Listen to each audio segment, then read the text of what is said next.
가격에 토지에만 부과하자라는 게 우리 주장이고요. 토지 가격에 0.4%를 부과하면요 30조 원의 수입이 생기는데 이 30조 원은 n분의 1로 나누면 1인당 60만 원입니다. 토지 배당을 나눠주는데요. 그런데 그렇게 되면 어떻게 되냐면 이렇게 돼요.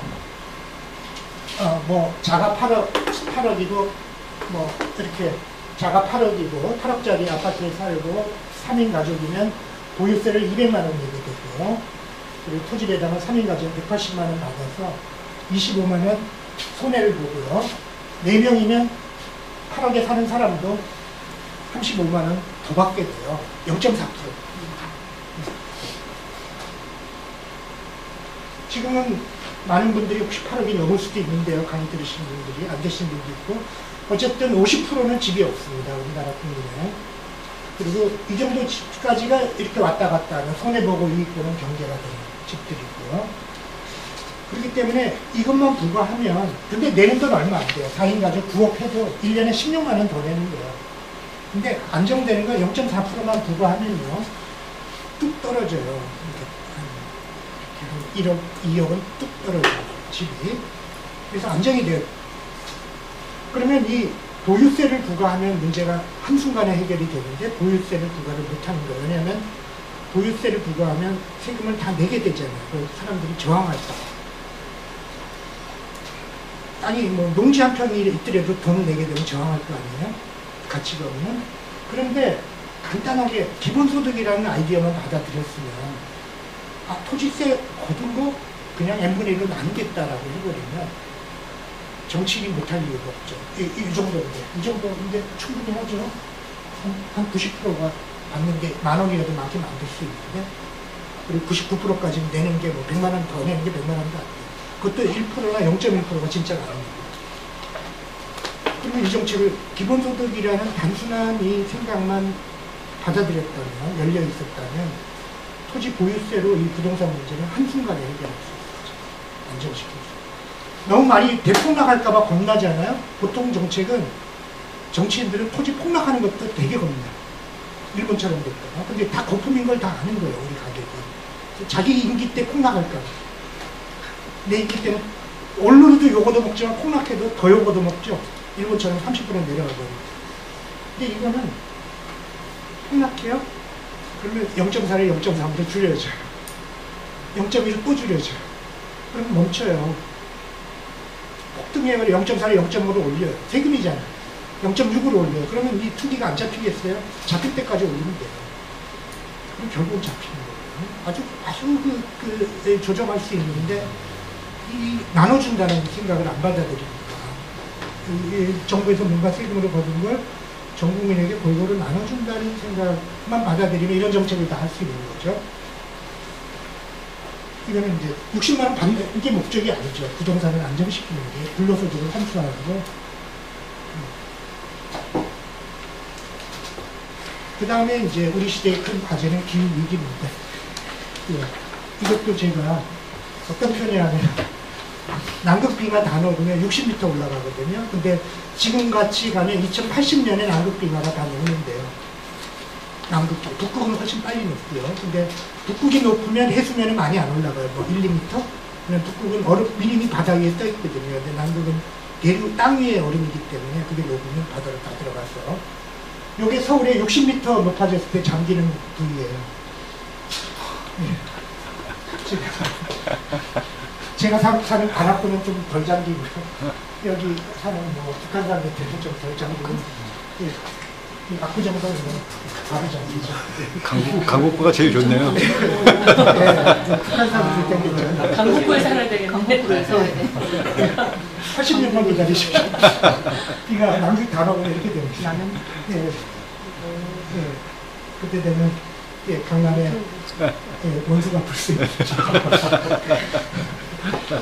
걱정하는 얘기인데 그러면 일본 언제 일본은 안 해봤어요. 이거 일본 해볼 수 있는데 그건 안 했는데요. 일본은 없어지겠네. 거의 그러지 않을까. 일본도 뭐 후지산 밑으로 살고. 일본은 진짜 문제예요. 우리는 그래도 이쪽으로 가면 괜찮은데. 요 사이트 가서 해보세요. 아, 예. 기후위기가 문제인데 땅이 문제죠. 역시 땅 문제예요. 근데 이제 이것도 기후위기를 막는 가장 시장 친화적인 방법은 탄소세를 매기는 겁니다. 그리고 위기가 닥칠수록 세율을 올려가면 돼요. 멈출 때까지, 탄소가 순 제로 될 때까지. 근데 어떤 정치인도 탄소세를 못 매기고 있어요. 왜냐하면 휘발유값 오르고 버스값 오르면 폭동이 났다가.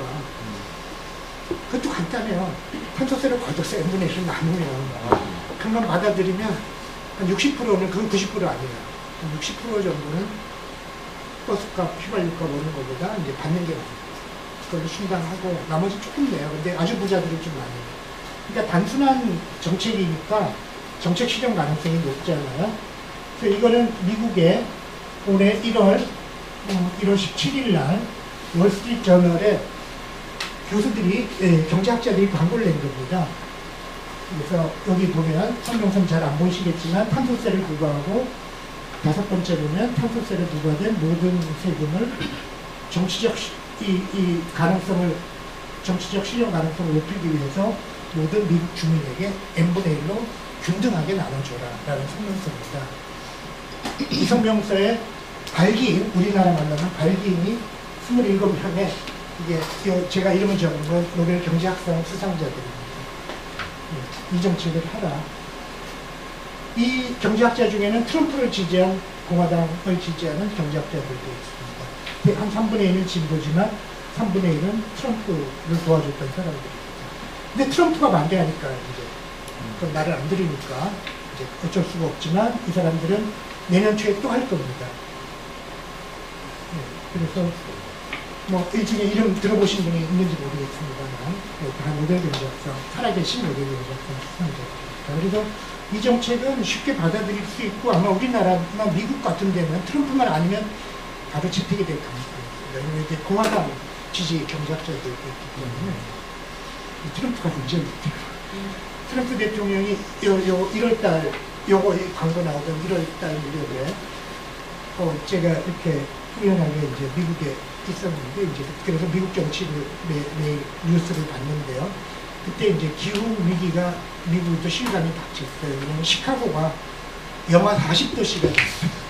북극바람이 몰아와서 기후 위기가 이제 미국도 느껴지기 시작합니다. 그래서 도입이 될 가능성이 있는데 좀 빨리 하면 빨리 문제가 이 미세먼지가 또 있으니까 우리나라 훨씬 좋을 텐데 또 나눠준다는 생각을 못하니까 용기를 못 내요. 정치인들이. 이렇게 나눠주면 누가 저항하겠어요? 지구 살리고 미세먼지 없애고 돈 약간 내겠다는데. 근데 시카고에 영하 40도씨가 되는 날 밤에 트럼프가 트위터에 날렸습니다. 농담 아니고요. 이 말 진짜입니다. 지구 온난화야 어디 갔냐? 추워 죽겠다. 온난화야 빨리 와라.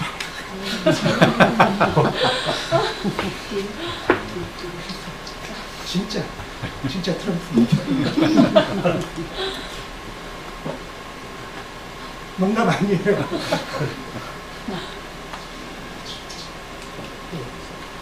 그래서 지금 미국 선거에서는 이제 마무리 곧 하겠습니다. 우리 질문을 좀 받고요. 네. 우리나라 미국에서는 앤드류 양이라는 소수 후보가 민주당 경선이 진행되는데 기본소득 공약으로 선풍적인 그 논쟁을 일으키고 있습니다만 0%에서 지금 3%까지는 갔어요. 4%까지 가야 12월 토론회까지도 가거든요. 그래서 4까지 갈 수 있을지 모르겠어요. 가면 좋겠는데 내년 토론을 계속했으면 좋겠는데 토론을 참 잘합니다. 1인당 $1,000씩 매월 주겠다. 성인들에게만.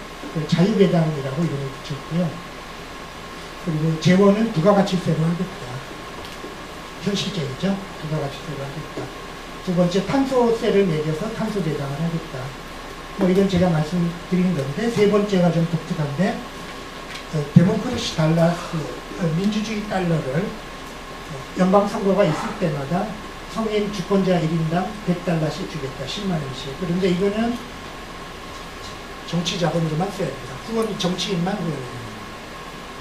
딴 데는 못 쓰고요. 선거 자금 $100씩 10만 원씩 주겠다. 정치인 후원에만 쓰게. 그래서 이 밑에 게 문제인데 아마도 민회에 참석하신 분들이니까 정치민주화 이런 거 관심이 많으신 것 같고요. 그래서 이것도 한번 고민을 해보시면 좋겠습니다. 예를 들면 이제 제가 이 책에 이렇게 쓴 건데요. 기본소득과 정치비에 대해서 제안한 거는 주권자 정치 배당 뭐 이렇게 제안을 했습니다만 지금은 10만 원 후원하면 10만 원 세액공제 받는데 전체 인구의 60%는 혜택이 없습니다. 상위 40%만 10만 원의 세액공제가 됩니다. 왜냐하면 전업주부라든지 청년, 노인들은 비정규직은 소득세 신고도 안 하거든요. 연말정산을 안 하니까 못 받습니다. 불평등한 거죠. 그래서 위헌소송을 누가 해줬으면 좋겠습니다. 근데 반대로 뒤집으면 돼요. 10만 원 먼저 주면 돼요. 그래 정치인 후원에만 써라. 그러면 공평하죠. 근데 그렇게만 되면 정치가 달라질 겁니다. 사람들이 모든 정치인의 가장 큰 건 10만 원씩 몇 명한테나 받지. 지금은 돈이 필요하면 자본한테 가잖아요. 이건 숫자만 모으면 됩니다. 지지와 돈이 같이 옵니다. 그래서 1인 1원을 가지고 1인 1표를 가지고 정치할 뿐만 아니라 1표 1가치 이런 평등한 선거제도죠.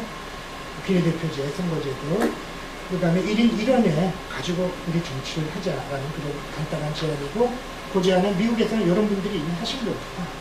네. 실현은 안 되는데 이걸 양이 받은 겁니다. 여러 아이디어를 공유하죠. 두 번째는 이제 언론 문제인데요. 지금 조국 대전이 치러지고 났습니다만 조국에 대해서 어떤 판단을 하시든지 간에 검찰개혁과 언론개혁이 필요하다는 건 다 알고 있는데 검찰개혁안은 상정되어 있지만 그 안이 충분할 수도 불충분할 수도 있는데 제가 이렇게 판단하기 좀 어렵고요. 하지만 언론개혁안은 지금 안 자체가 없습니다. 근데 이것도 똑같은 아이디어인데요. 제가 이 책에 제안한 건 간단합니다. 기자들이 굶는 기자가 너무 많다. 굶는 기자는 이리떼같이 주인의 재산을 축내고 부자들한테 먹이를 얻기 위해서 부자들 좋아하는 기사만 씁니다. 간단한 이야기입니다. 기자를 굶겨놓으면 기자들이 돈 먹고 살게 해주자. 근데 기자들은 지금 광고로 부자들만 주잖아요. 부자들 돈으로 먹고 사니까 시민들은 좌파가 30%, 중대파가 30%, 우파가 40%인데 이 정도라고 좀 믿습니다. 근데 언론은 좌파는 10%, 중대파 10%, 우파 80%거든요. 그럼 광고 수입으로 보면 조선, 중앙, 동아가 80%예요. 광고비에. 중도가 서울시민, 한국일보 10%, 한겨레 경향 10%. 그래서 만약에 언론의 미디어의 분포를 주권자의 분포에 맞춰서 좌파 신문 30, 중도파 신문 30, 우파 신문 40%로 만들어야 된다. 이거 안 만들고 제대로 된 민주주의를 할 수 없는데 만드는 방법 간단하다. 10만 원 주고 신문사 후원에만 쓰게 한다면 예를 들어서 그러면 이 비율은 이렇게 바뀔 수 있다. 왜냐면 광고보다 훨씬 큰 돈이 신문사가 지금 매출이 3조쯤 되거든요. 10만 원씩 주면 성인들 중에 3조 들잖아요. 3천만 원.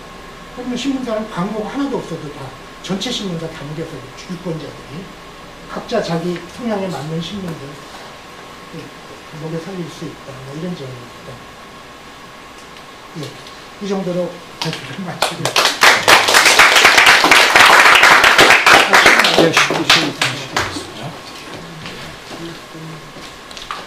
질문 3